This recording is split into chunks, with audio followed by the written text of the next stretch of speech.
Nah, Bu Mega murka, Rini Sumarno berurai air mata penyebabnya amplop dari KPK.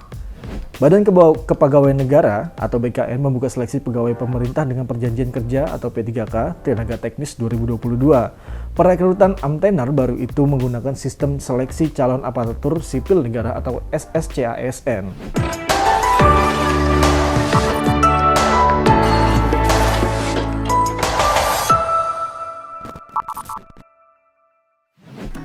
Halo Sobat Negeriku, balik lagi di reactionjpnn.com. Ada cerita di balik berita. Bersama gue Sergio Agasta. Seperti biasa, kita akan membacakan 5 berita populer pekan ini di Nusantara. Tentunya kita mengambil berita dari jpnn.com. Di antaranya, ada tentang Ferdy Sambo dan selalu ada dari beberapa minggu yang lalu tentang Ferdy Sambo. Lalu kedua tentang Presiden Jokowi versus Surya Paloh. Selengkapnya hanya di reactionjpnn.com. Halo Sobat Negeriku, kita buka dengan berita nomor 5. Ini headline-nya seperti ini ya. Info terbaru BKN soal jadwal pendaftaran P3K Teknis 2022, honorer bersiap-siap ya. Nah, jadi ini info tentang pendaftaran P3K. Ini yang ditunggu-tunggu dari para ibu-ibu dan bapak-bapak guru yang ada di luar sana ya. Kejadian di Jakarta, Badan Kepegawaian Negara atau BKN sampai hari ini belum mengeluarkan jadwal seleksi pendaftaran pegawai pemerintah dengan perjanjian kerja atau P3K, jabatan fungsional teknis. Pasalnya, masih ada masalah administrasi yang belum tuntas. Karohumas BKN Satya Pratama mengatakan proses input formasi yang untuk jabatan teknis belum tuntas. Hal itu karena sampai saat ini masih ada satu instansi yang belum selesai memberikan dokumen-dokumen kepada kami. Pak Satya bilang begini, masih menunggu satu instansi lagi, setelah itu baru segera dibuka.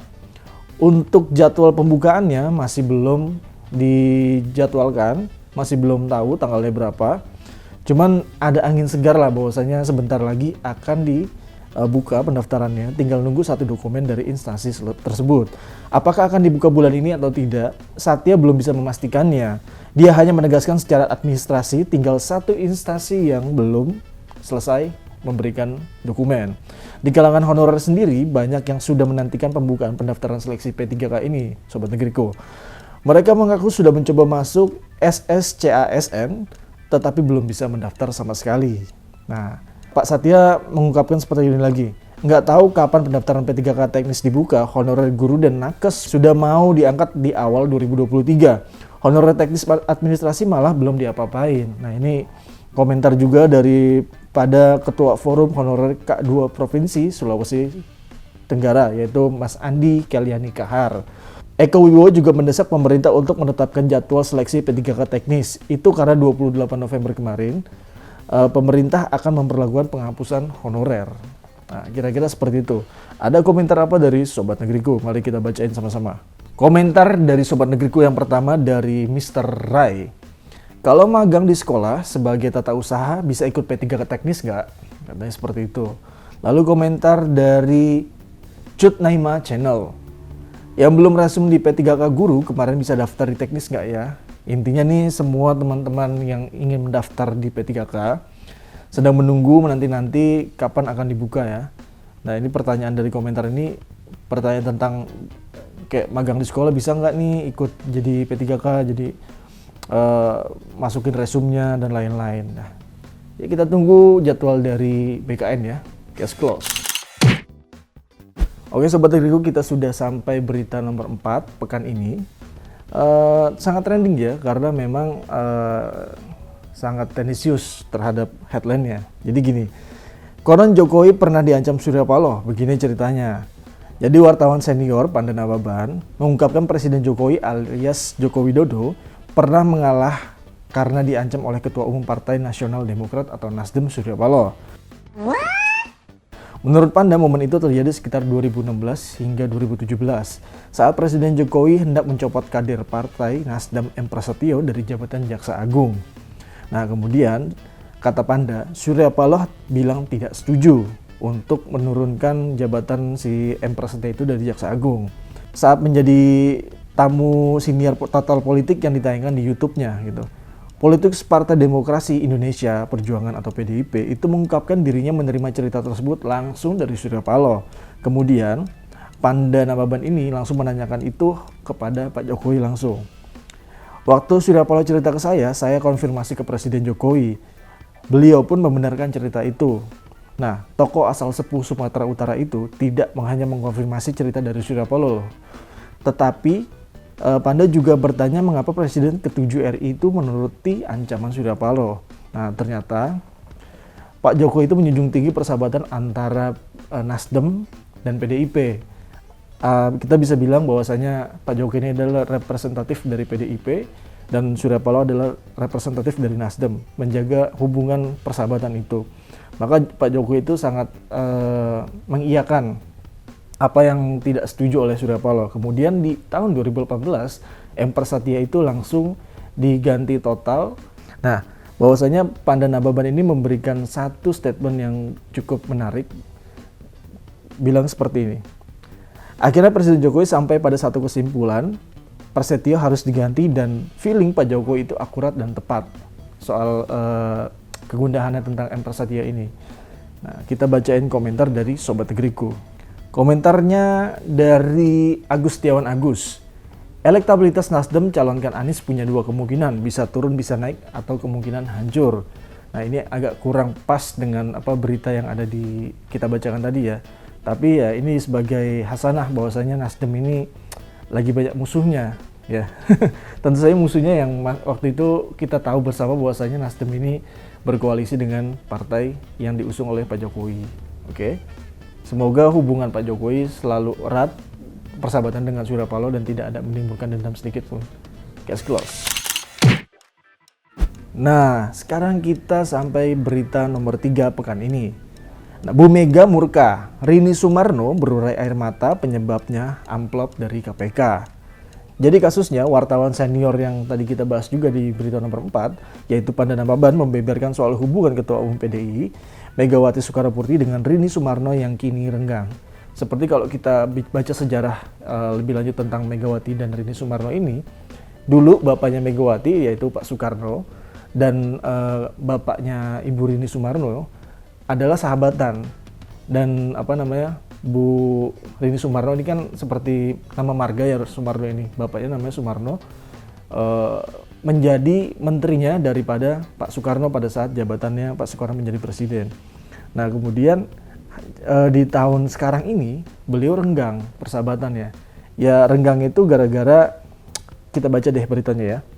Menurut Panda, pemicu keretakan hubungan kedua tokoh itu ialah saat Presiden Jokowi hendak membantu untuk membentuk kabinet kerja pada 2014. Hubungan mereka waktu teenagers atau remaja juga sudah dekat, kata Panda. Nah, menurut Panda, ayah Rini yang bernama Sumarno ini pernah menjadi menteri di pemerintahan Bung Karno. Nah, kemudian pecah kongsi, kata Panda Nababan. Wartawan penerima anugerah Adi Negoro 1976 itu mengunjungi Rini di kantor Kementerian BUMN secara langsung. Lalu Rini bercerita ke saya menangis di ruang kerjanya di Kementerian BUMN. Secara nggak sengaja, Panda Nababan ini kaget. Kenapa? Karena Bu Rini Sumarno ini menceritakan nangis-nangis dan sambil nggak nyangka bahwasanya dia dicaci maki oleh Bu Mega dengan kata-kata yang kasar, kata Rini Sumarno. Nah, kemudian tutur daripada Bu Rini di headline oleh Panda Nababan, kok Mbak Mega tega marah-marah ke saya dengan kata-kata yang kasar gitu. Panda pun bertanya kepada Rini soal sebab Megawati begitu sampai marah. Ternyata penyebabnya ialah soal daftar nama calon menteri yang dikonsultasikan ke Komisi Pemberantasan Korupsi. Jadi Bu Rini ini tugasnya adalah memberikan nama-nama yang ingin menjadi menteri, lalu dikirim ke KPK. Nah, yang dicoret KPK itu ternyata adalah anggota legislatifnya daripada PDIP. Lalu kemudian Bu Rini itu nggak tahu isi amplopnya apa. Kemudian sampailah ke Pak Jokowi surat itu dan disitulah Pak Jokowi memberikan itu kepada Bu Mega. Bu Mega marah besar. Kok bisa-bisanya ini dicoret anggota kita gitu, dan sementara Bu Rini yang disalahkan karena Bu Rini pura-pura tidak tahu. Ternyata Sobat Negeriku, sampai saat ini Bu Rini Sumarno dan Bu Mega masih belum bertemu lagi, dan pasalnya, kata Pandana Baban ini, kenapa belum bertemu lagi? Karena masih ada keretakan yang belum selesai di kasus pembentukan legislatif kemarin. Ya, kita doakan semoga mereka sahabat lama semenjak remaja, dari bapak hingga anak, jadi sahabatan lagi. Semoga cepat baik lagi ya hubungan mereka ya. Case close. Nah, ini yang kita tunggu-tunggu dari Sobat Nirkio dan dari saya juga nih. Termasuk favorit juga saya mengikuti berita ini ya. Headline-nya seperti ini. Verdi Sambo kaget melihat CCTV, ternyata tidak sesuai dengan skenario yang dia buat. Verdi Sambo mengakui bahwa dirinya tidak menyangka CCTV di kompleks Duren 3 menunjukkan Brigadir Nofriansah Yosua Huta Barat atau Brigadir J masih hidup ketika dirinya tiba di kediamannya. Hal itu disampaikan Sambo dalam persidangan sebagai terdakwa di Pengadilan Negeri Jakarta Selatan, Jakarta Jumat. Saya tidak terfikir ada gambar seperti itu yang mulia, kata Sambo kepada hakim. Sambo mengakui bahwa pada awalnya dia merasa tidak masalah apabila CCTV di kompleks Duren 3 diperiksa oleh para penyidik. Karena dia meyakini tidak ada rekaman yang dapat merusak skenarionya saat itu. Seperti kita tahu semua bahwasanya skenarionya Brigadir J ini meninggal, wafat ketika Pak Sambo ini udah datang ke rumah. Tapi malahan CCTV membuka kasus yang faktanya ternyata Brigadir J ini masih hidup ketika Pak Sambo sudah tiba di rumah. Nah, ini kan sangat kontradiktif ya. Waktu tanggal 9 itu belum ada niatan untuk menghindari skenario itu. Karena saya yakin bahwa CCTV tidak menyorot ke dalam area rumah yang mulia, kata Sambo. Akhirnya Sambo mengakui bahwasanya Sambo itu menciptakan skenario yang manipulatif. Akan tetapi ternyata terdapat rekaman yang menunjukkan Yosua masih hidup ketika Verdi Sambo di kediamannya di Duren 3.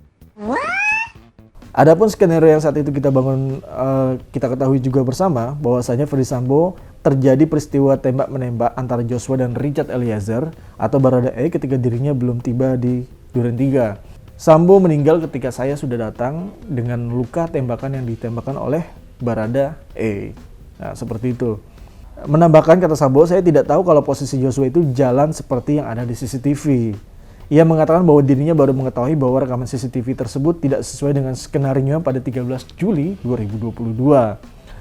Saya pikir natural saja untuk mengecek yang mulia pada tanggal 13-nya itulah baru saya tahu, kata Verdi kayak gitu ya.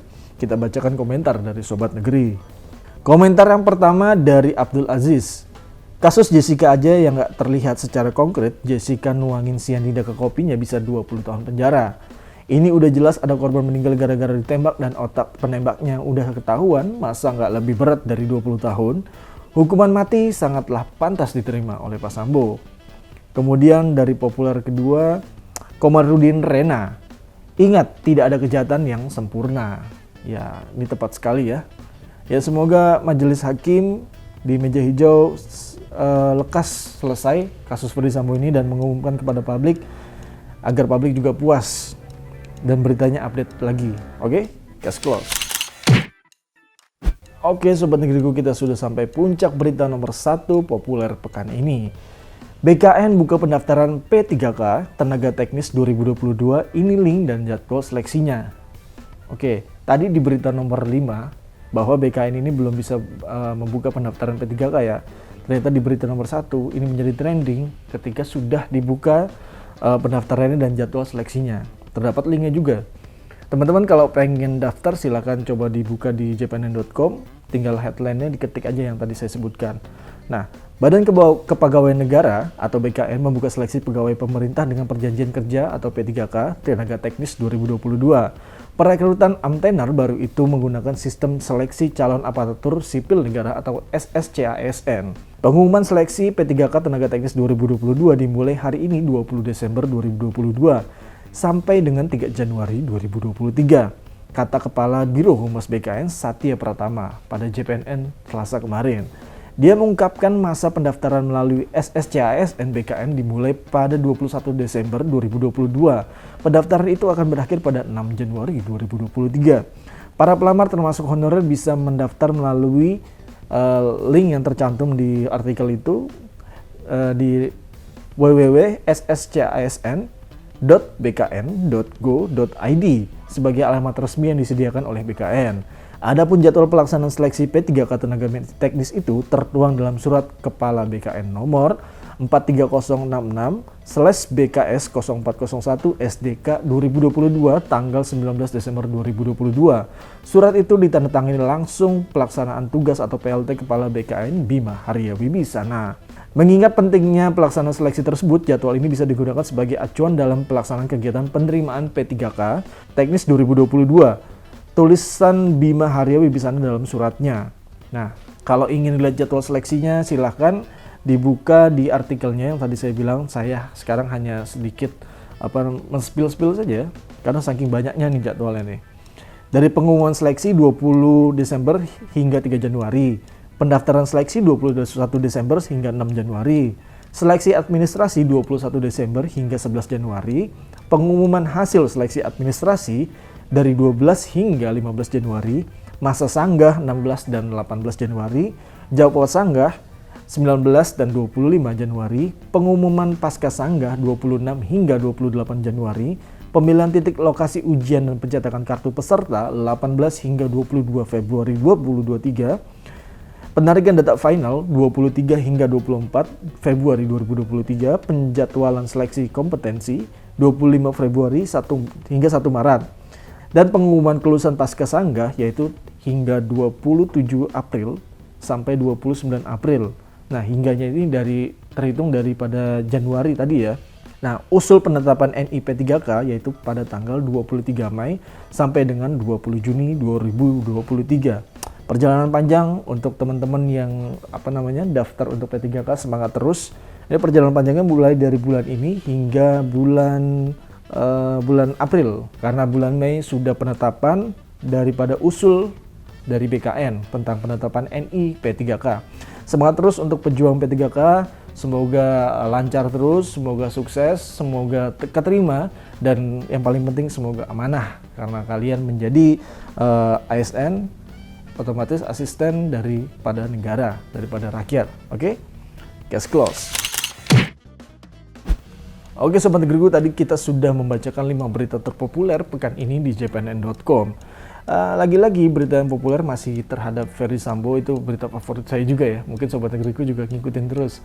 Tapi yang paling senang adalah berita puncaknya tadi, bahwasanya pembukaan daripada P3K sudah dibuka, jadwal seleksi juga ada. Silakan dicek lagi, download aplikasi jpnn.com di App Store maupun di Play Store. Kita bisa lihat berita update terbaru daripada pemerintahan Nusantara, dan pastinya itu tanpa hoax dan valid. Dan kemudian jangan lupa di like, di subscribe, dan komen bila mana ada komentar-komentar yang pengen dikomentarkan dari berita yang kita bacakan ini. Gue Sergio Agasta, sampai jumpa pekan depan.